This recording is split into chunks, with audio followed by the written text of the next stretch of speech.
So in this video we're going to make some carnation mini cupcakes. Now I've just got my mini cupcake here, and all I'm going to do is just put a bit of buttercream on the top. So mine's an eggless chocolate cupcake that I've got here, which wants to escape out of its wrapper. So I'm just putting a little bit of chocolate buttercream onto the top. What I need now is a frilly rounded cookie cutter. It's just slightly bigger than my cupcake, but not by much. And what we're going to use is some flour and modelling paste. So here I've got the Renshaw's one. It's already dyed pink for me, which just saves me a bit of time, and it's quite a nice colour as well. So you want to knead it till it's quite soft, otherwise you'll find it's a bit hard to work with. And we're going to roll it out nice and thin.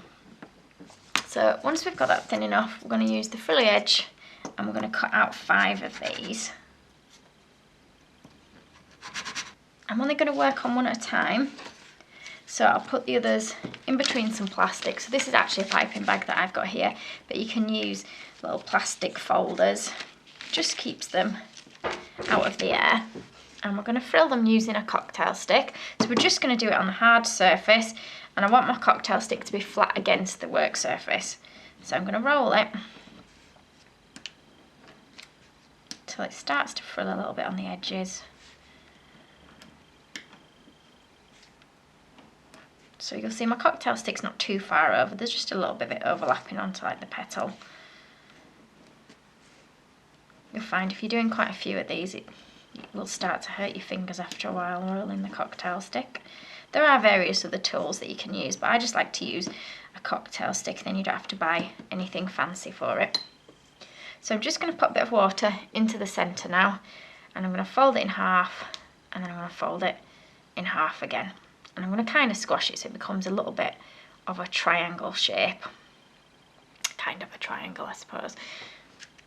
Now the flat bit of your rough shaped triangle is going to go onto your bun, and it should take up roughly about 1/4 of the bun. So we're going to do the same with the other 3.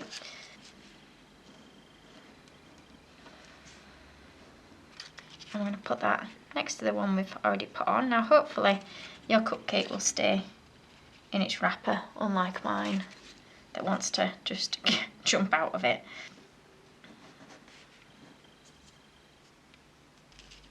Okay, so I've got 4 on there, so we've got a bit of a gap in the middle, and that's where our 5th one's going to go. So we're going to do exactly the same thing. I'm going to slot it in the middle when it's done.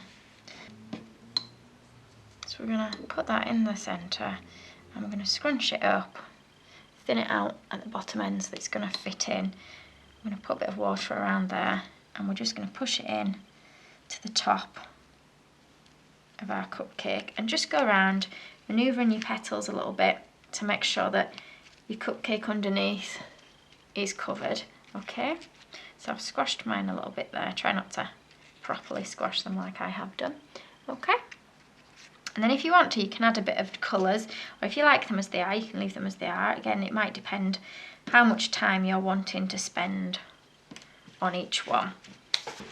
So this one's not properly dry, but it's firmed up a little bit. I'd advise letting it firm up a bit if you're going to add some colours. So I've got some pink rainbow dust here. Now this one's not very bright, so you might find that it doesn't show up a lot against my actual flowers.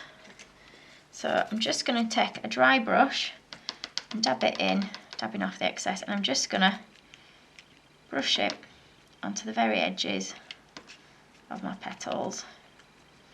If you can let it dry a little bit longer, then it's a little bit easier to paint on. So I don't know how well you'll be able to see it on the video because it is quite subtle, but I will put up pictures of it at the end so that you can see it.